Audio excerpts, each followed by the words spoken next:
কেমন আছেন সবাই? তারাবি পরে বের হলাম।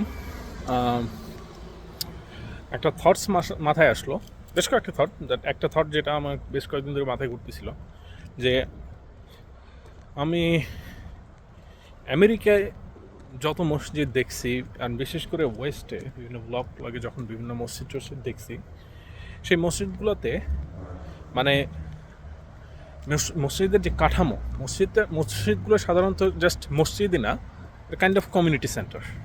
হ্যাঁ, আপনি সেখানে নামাজও পড়তে পারবেন, আপনি সেখানে স্কুলও থাকবে, আপনার সেখানে সব রকম আয়োজন থাকবে। হ্যাঁ, ডাইনিং হল থাকবে, অনুষ্ঠান করার জায়গা থাকবে, খেলাধুলারও জায়গা থাকবে।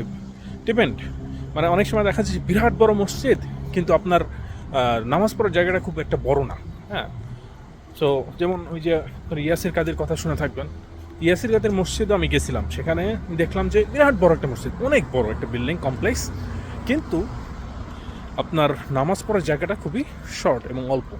অল্প বলতে আর কি, আমাদের ধরেন এলাকায় পাড়ার, বাংলাদেশে পাড়া মহল্লায় যে মসজিদগুলো থাকে না, সেরকম একটা মসজিদের নামাজ পড়ার জায়গা হবে। আর ভার্সেস বাংলাদেশে মসজিদগুলো জাস্ট হচ্ছে বিরাট বড় একটা মুসাল্লা। হ্যাঁ, মসজিদের মধ্যে কোনো রকম অ্যাক্টিভিটি করার মতো কোনো কিছু কিন্তু নাই। তো আমি সৌদি আরব যাই নাই, সেখানকার মসজিদ কীরকম যাই না, বাট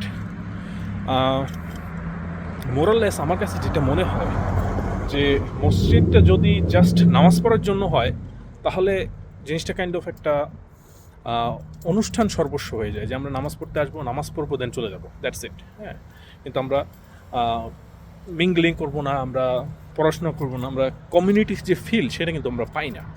আমাদের বাংলাদেশের মসজিদগুলো একতলা, দুতলা, তিনতলা, চারতলা, পাঁচতলা পর্যন্ত হয়, মাশাআল্লাহ, বহুত বড় বড় মসজিদ।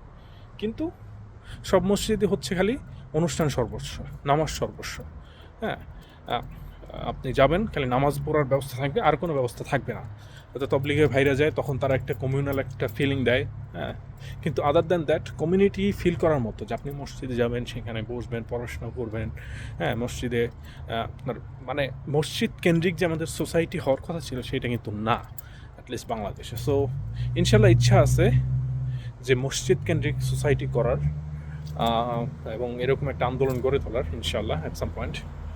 যাই হোক, প্রসঙ্গ একটু পাল্টাই, আপনাদেরকে একটা জিনিস দেখাই। যেহেতু ইরান আমেরিকা যুদ্ধ চলতেছে, এর ইম্প্যাক্টটা কী হচ্ছে আপনাদেরকে দেখাই একটা জিনিস। দেখতে পাচ্ছেন গ্যাসের দাম $3.79 পার গ্যালন।